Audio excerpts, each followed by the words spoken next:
آج میری شادی کی پہلی رات تھی اور میرا دل نہیں کر رہا تھا کہ میں اپنی دلہن کے پاس جاؤں، جو نہ جانے کتنی دیر سے نکاح کے بعد سج دھج کر میرے کمرے میں بیٹھی میری منتظر تھی۔ میری عمر 25 سال تھی اور اس عمر میں ہر لڑکی کی خواہش ہوتی ہے کہ اس کی شادی ہو جائے، اور آج میری شادی ہو چکی تھی۔ بلکہ اگر میں اس کو شادی کی جگہ نکاح کا نام دوں تو یہ زیادہ بہتر رہے گا۔ میرے گھر میں ایک چھوٹی سی تقریب رکھی گئی تھی۔ برقی کمکموں سے تھوڑا سا گھر کو سجایا گیا تھا تاکہ یہ محسوس ہو سکے کہ اس گھر میں کوئی خوشی کا وقت چل رہا ہے۔ یہ گھر میرا نہیں تھا بلکہ میری خالہ کا تھا۔ میرے خالو کا کافی سالوں پہلے انتقال ہو چکا تھا اور میری خالہ اکیلی تھی۔ میں بھی اکیلا تھا، اسی لیے خالہ نے مجھے کہا کہ تم میرے بیٹے بن کر رہو۔ میرا کوئی بیٹا نہیں ہے، مجھے بھی گھر کی ضرورت تھی اور خالہ کو سہارے کی ضرورت تھی۔ میں خالہ کا محرم تھا، اس لیے بلا جھجک ان کے گھر میں رہنے کے لیے آ گیا۔ میں پچھلے 2 سال سے اس گھر میں رہ رہا تھا۔ یہاں پر خالہ اور ان کی چھوٹی بیٹی رہتی تھی۔ 2 سال پہلے خالہ کی عمر 12 سال تھی اور میں اسے بچوں کی طرح ہی سمجھتا تھا، لیکن وہی 12 سالہ بچی آج 2 سال کے بعد 14 سال کی ہو کر میری دلہن کے روپ میں میرے کمرے میں بیٹھی ہوئی تھی۔ وہ کمرہ جو خالہ نے اس گھر میں میرے نام کر رکھا تھا، اور میں 2 سال سے اسی کمرے میں مقیم تھا۔ لیکن میرے وہم و گمان میں بھی نہیں تھا کہ میری شادی خالہ کی 14 سالہ بیٹی سے ہو جائے گی۔ وہ اندر کمرے میں بیٹھی ہوئی تھی اور میں باہر ٹی وی لاؤنج میں صوفے پر بیٹھا ہوا تھا، اور خالہ شاید سونے کے لیے چلی گئی تھی۔ تھوڑے بہت مہمان تھے، وہ بھی گھر واپس چلے گئے تھے، لیکن میں اس جش و پنج میں تھا کہ کمرے میں جاؤں یا نہ جاؤں۔ مجھے بہت برا محسوس ہو رہا تھا کہ میں ایک 14 سالہ لڑکی کے پاس جاؤں اور وہ ایک بیوی کی طرح رد عمل ظاہر کرے، کیونکہ وہ جیسی بھی تھی وہ ایک بچی تھی۔ میں نے بس خالہ کے کہنے پر یہ شادی کی تھی۔ ہاں، اگر ہانیہ تھوڑی سی بڑی ہوتی اور وہ 14 کی جگہ 18 سال کی یا 20 سال کی ہوتی تو پھر بھی میں اس شادی سے خوش ہوتا، کیونکہ وہ بہت پیاری لڑکی تھی۔ مجھے کوئی اعتراض نہ ہوتا۔ مجھے اعتراض صرف اور صرف ہانیہ کی کم عمری پر تھا۔ اس سے زیادہ مجھے کوئی اعتراض نہیں تھا۔ لیکن خالہ نے کچھ اس طرح سے مجھے جذباتی طور پر بلیک میل کیا کہ میں انکار نہ کر سکا۔ میں نے تو خالہ سے یہ تک کہہ دیا کہ میں نکاح کر لوں گا، لیکن ابھی رخصتی کی بات رہنے دے، جب وہ بڑی ہو جائے گی تو آپ رخصتی کر دینا۔ لیکن خالہ نے کہا کہ نہیں، انہیں رخصتی بھی آج ہی کرنی ہے۔ مجھے رخصتی والی بات سمجھ میں نہیں آئی۔ اصل میں تو ہم ایک ہی گھر میں رہتے تھے، ایسا نہیں تھا کہ ایک گھر سے دوسرے گھر ہانیہ کو رخصت ہو کر جانا تھا۔ رخصتی سے میرا مطلب یہی تھا کہ جس طرح سے میاں بیوی ایک ازدواجی زندگی کی شروعات کرتے ہیں، وہ شروعات ہم ابھی نہیں کریں گے۔ جب ہانیہ بڑی ہو جائے گی تب کریں گے، یعنی آج سے 4-5 سال کے بعد، کیونکہ میں اتنی چھوٹی سی لڑکی سے شادی کرنے کو قانوناً جرم سمجھتا تھا، اور یہ واقعی قانوناً جرم تھا۔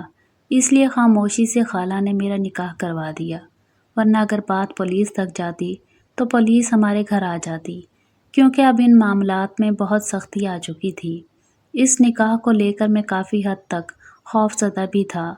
میرا مستقبل بھی اس نکاح کی وجہ سے خراب ہو سکتا تھا۔ اگر کسی نے پولیس میں یا کورٹ میں جا کر شکایت کر دی کہ میں نے ایک نابالغ لڑکی سے نکاح کیا ہے تو یقیناً مجھے کوئی نہ کوئی سزا تو مل ہی جانی تھی۔ میں انہی سوچوں میں گم صوفے پر بیٹھا ہوا تھا کہ میری خالہ کے کمرے کا دروازہ کھلا۔ وہ اٹھ کر باہر آ گئی، میری طرف حیرت سے دیکھنے لگی اور مجھ سے کہا کہ تم ابھی تک اپنی دلہن کے پاس نہیں گئے ہو؟ وہ تمہارا انتظار کر رہی ہے۔ خالہ کے منہ سے یہ بات سن کر مجھے نہ جانے کیوں عجیب سا لگا۔ میں اپنے ذہن میں سوال کا جواب سوچ رہا تھا کہ خالہ کو کیا جواب دوں۔ میں ان سے کیا کہتا کہ میں دلہن کے پاس نہیں جانا چاہتا۔ اگر وہ واقعی میں دلہن بننے کے قابل ہوتی تو مجھے جانے میں کوئی اعتراض نہیں تھا، لیکن وہ تو ایک چھوٹی سی 14 سالہ بچی تھی اور اس کی عمر تو گڑیوں سے کھیلنے کی تھی۔ میں نے کہا کہ میری طبیعت ٹھیک نہیں ہے، تو خالہ نے کہا کوئی بہانہ نہیں چلے گا، تمہیں دلہن کے پاس جانا ہوگا۔ میں نے بڑی ارمانوں سے اپنی بیٹی کی شادی تم سے کی ہے، اب اس طرح سے تم میری بیٹی کو دھتکار نہیں سکتے ہو۔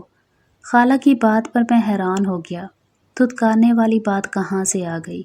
وہ شاید میری بات سمجھتے ہوئے بھی نہیں سمجھ رہی تھی۔ مجبوراً مجھے وہاں سے اٹھنا پڑا اور ہانیہ کے پاس جانا پڑا۔ جیسے ہی میں نے کمرے کا دروازہ کھولا تو دیکھا کہ ہانیہ مکمل دلہن کے روپ میں بہت تیار ہو کر سر جھکائے بیٹھی ہے۔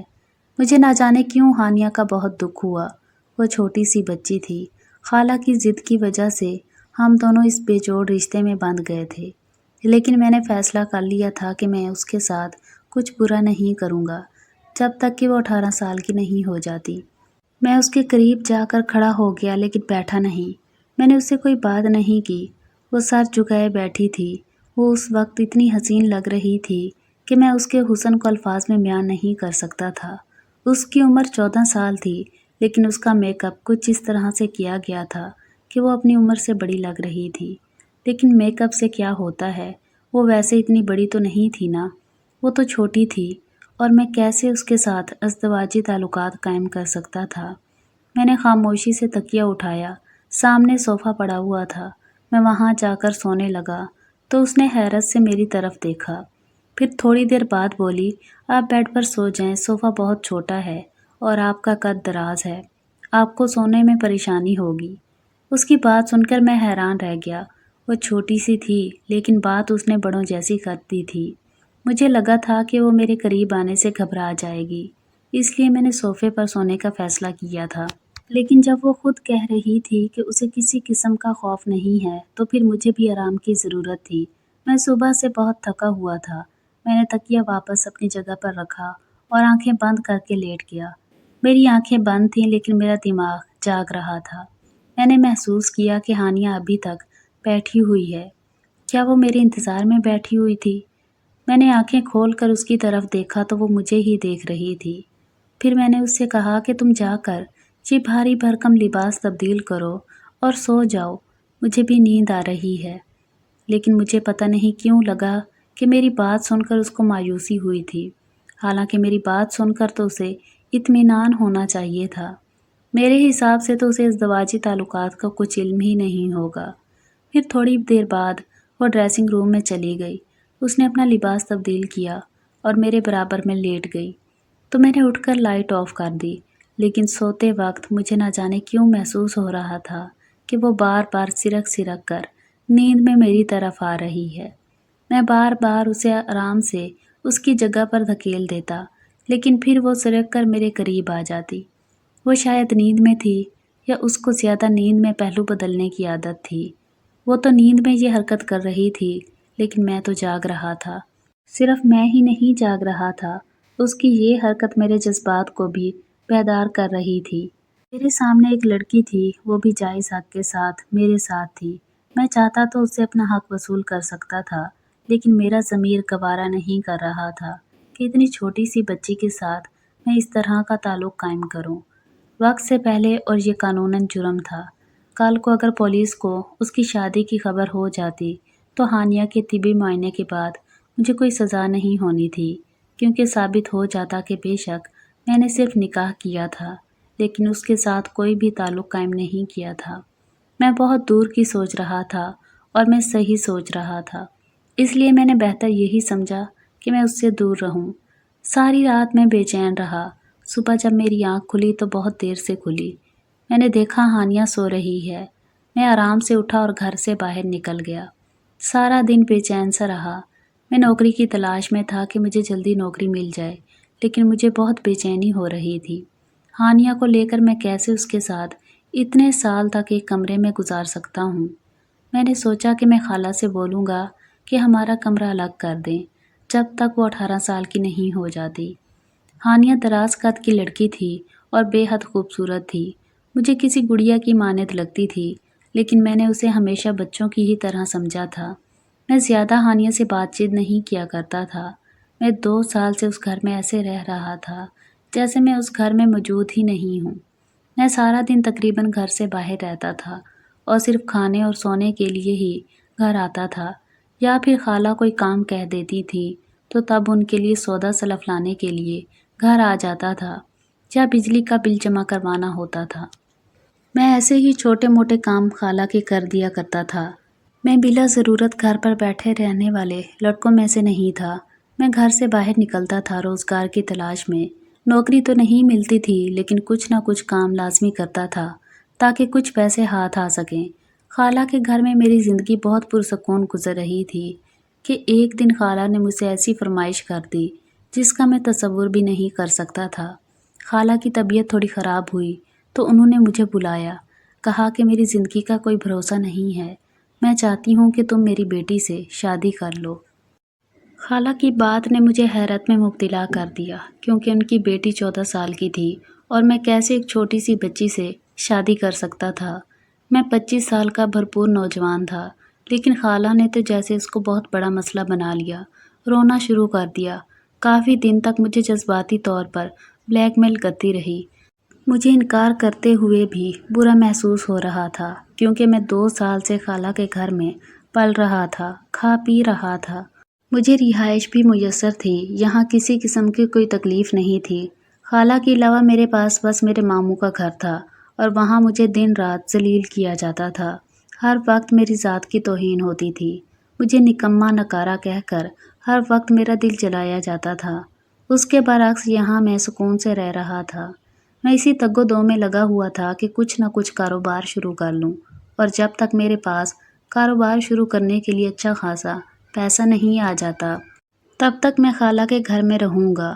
جو پیسے میں تھوڑی بہت آن لائن کاموں سے کما رہا تھا اور کچھ کورسز سیکھ کر کما رہا تھا، ان کو میں اپنے پاس محفوظ کرتا جا رہا تھا تاکہ زیادہ سارے پیسے جمع ہو سکیں تو میں کاروبار شروع کروں اور اس کے بعد اپنا گھر لے لوں، نہیں تو کرایہ کا گھر لے لوں لیکن اپنی رہائش کا بندوبست کر لوں۔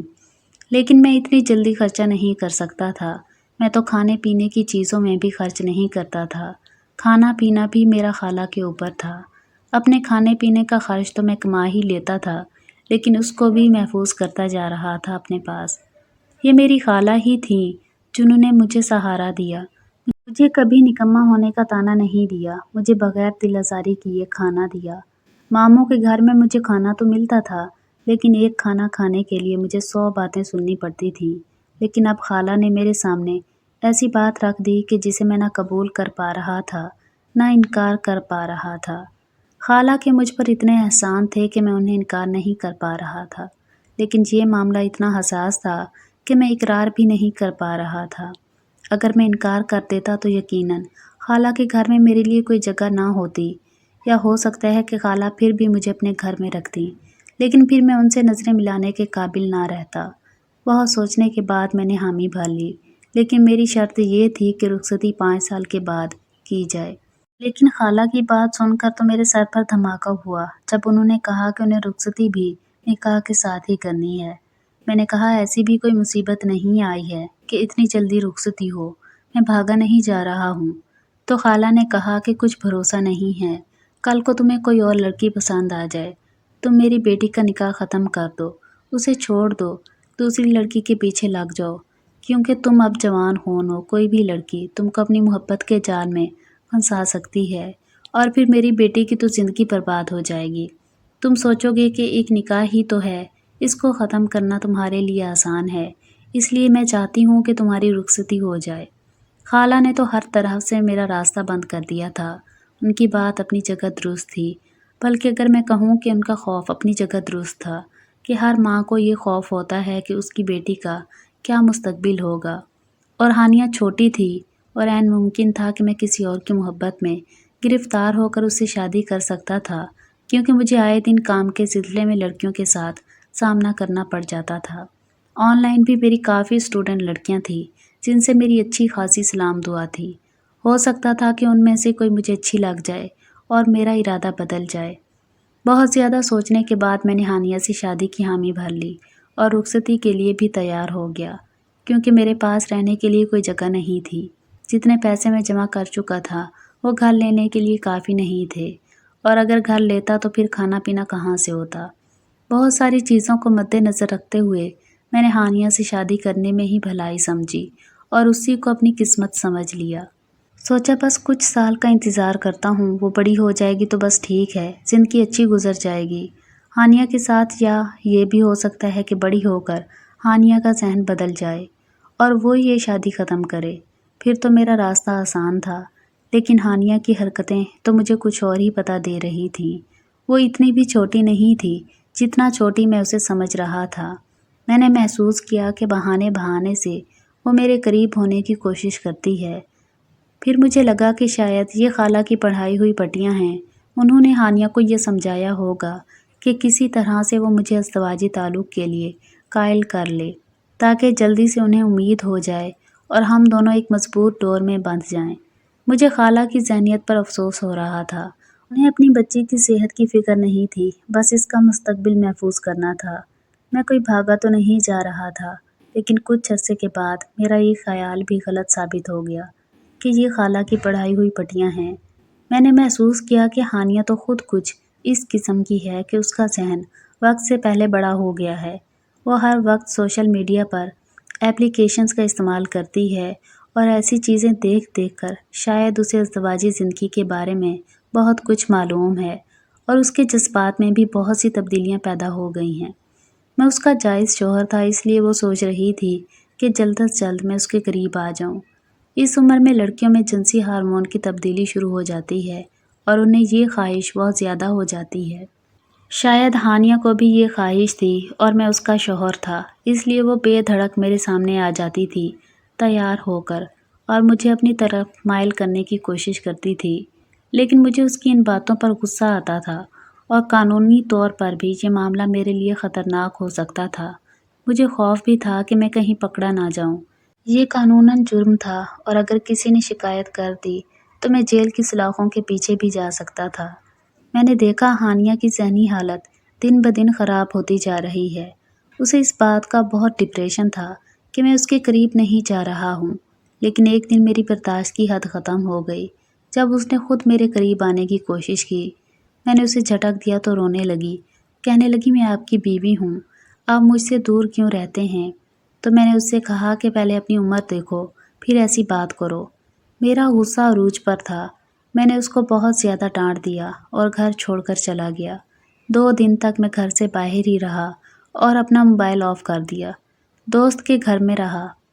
میں ذہنی طور پر بہت پریشان تھا۔ گھر واپس آیا تو خالہ پریشان تھی۔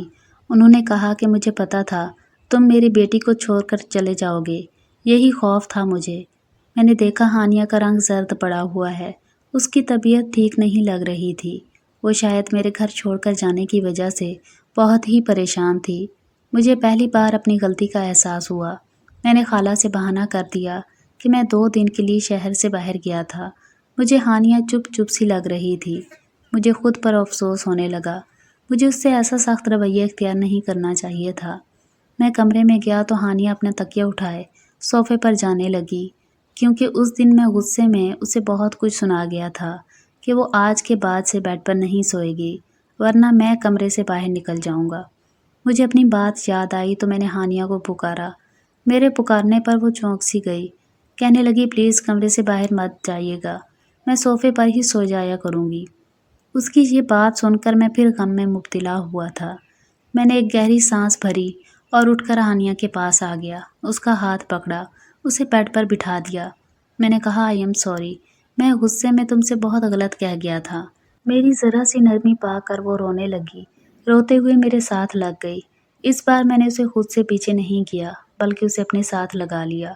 وہ سسکیوں سے رو رہی تھی، کہنے لگی مجھے پتا ہے میں آپ کو بہت بری لگتی ہوں، آپ نے امی کے مجبور کرنے پر شادی کی ہے۔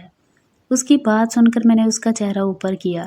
میں نے کہا تم مجھے بری نہیں لگتی بلکہ بہت اچھی لگتی ہو، بس تم سے دور رہنا مجھے مشکل لگنے لگا ہے اور تمہارے پاس میں آ نہیں سکتا کیونکہ تم کم عمر ہو۔ میں تمہیں اتنی سی عمر میں کسی مشکل میں نہیں ڈالنا چاہتا ہانیہ۔ میں نے آج اسے اپنا ہر خدشہ بتا دیا۔ مجھے لگا یہ سن کر وہ مطمئن ہو جائے گی، لیکن وہ اور پریشان ہو گئی۔ وقت کچھ اور آگے بڑھا۔ ہانیہ کا پیٹ پھولنے لگا اور اس کی رنگت بھی اڑنے لگی۔ خالہ بھی کچھ دنوں سے چپ چپ تھیں اور کافی بیمار رہنے لگی تھی۔ میں نے خالہ سے ہانیہ کے بارے میں کہا کہ اسے ڈاکٹر کے پاس لے جائیں تو خالہ کہنے لگیں کہ میں اسے ڈاکٹر کے پاس لے کر گئی تھی، اسے دوا دے رہی ہوں، ٹھیک ہو جائے گی۔ چند دن کے بعد ہی خالہ کی طبیعت بہت زیادہ بگڑ گئی۔ جب تک میں انہیں ہسپتال لے کر گیا وہ دم توڑ چکی تھیں۔ یہ صدمہ ہانیہ کے لیے بھی بہت بڑا تھا۔ اس وقت میں نے ہی اسے سنبھالا تھا، لیکن اب میں نے محسوس کیا کہ ہانیہ کا پیٹ بہت زیادہ پھولنے لگا ہے۔ میں اسے ڈاکٹر کے پاس لے کر گیا۔ ڈاکٹر نے معائنہ کیا اور جو کچھ مجھے بتایا، میرے ہوش اڑ گئے۔ ڈاکٹر کہنے لگی کہ آپ کی بیوی 5 ماہ کی حاملہ ہے۔ یہ سن کر تو میرا دماغ گھوم کر رہ گیا۔ میں جسے بچی سمجھ رہا تھا اس کے پاس نہیں جاتا تھا۔ وہ کم عمری میں بدکاری کر گئی تھی اور اپنا گناہ چھپانے کے لیے مجھ سے شادی کی تھی۔ خالہ کی وہ افراتفری مجھے اب سمجھ میں آئی تھی۔ ہانیہ کا میرے قریب آنے کی کوشش کرنا بھی اب سمجھ میں آیا تھا۔ میری عقل حیران تھی کہ اتنی سی عمر میں ہانیہ یہ سب کیسے کر سکتی تھی۔ ڈاکٹر کہنے لگی کہ آپ کی بیوی بہت کم عمر ہے، اس کا بہت خیال رکھیں ورنہ ڈیلیوری میں مشکل پیدا ہو سکتی ہے۔ میں جب گھر واپس آیا تو ہانیہ کو کمرے میں لے کر گیا۔ میں نے اسے بیڈ پر پٹخ دیا۔ میں نے کہا مجھے نہیں پتا تھا کہ اتنی سی عمر میں تم یہ سب بھی کر سکتی ہو۔ تمہیں اور خالہ کو میں ہی ملا تھا تمہارا گناہ چھپانے کے لیے۔ وہ رونے لگی، کہنے لگی میرا کوئی قصور نہیں تھا۔ میرے اسکول کے ٹیچر نے زبردستی میرے ساتھ، یہ کہہ کر وہ رونے لگی، کہنے لگی امی مجھے ڈاکٹر کے پاس لے کر گئی تھی لیکن ڈاکٹر نے ابارشن سے منع کر دیا تھا کہ میں وہ تکلیف نہیں سہ سکتی۔ یہ سن کر میں سر پکڑ کر بیٹھ گیا۔ ہانیہ کہنے لگی مجھے طلاق مت دیجیے گا، بے شک آپ دوسری شادی کر لیں لیکن مجھے تنہا مت چھوڑیے گا، میرا کوئی قصور نہیں ہے۔ وہ واقعی بے قصور تھی۔ میں نے اس کے اسکول کے ٹیچر کے خلاف کیس کر دیا۔ بچی کی پیدائش کے بعد اسے مجرم بھی ثابت کر دیا اور سزا بھی دلوائی، لیکن میں ہانیہ کو بے آسرا نہیں چھوڑ سکتا تھا، نہ اس معصوم بچے کو۔ وہ بچہ بھی بے قصور تھا۔ میں نے ہانیہ کے ساتھ اس بچے کو بھی اپنا لیا جو کہ ایک بہت مشکل امر تھا۔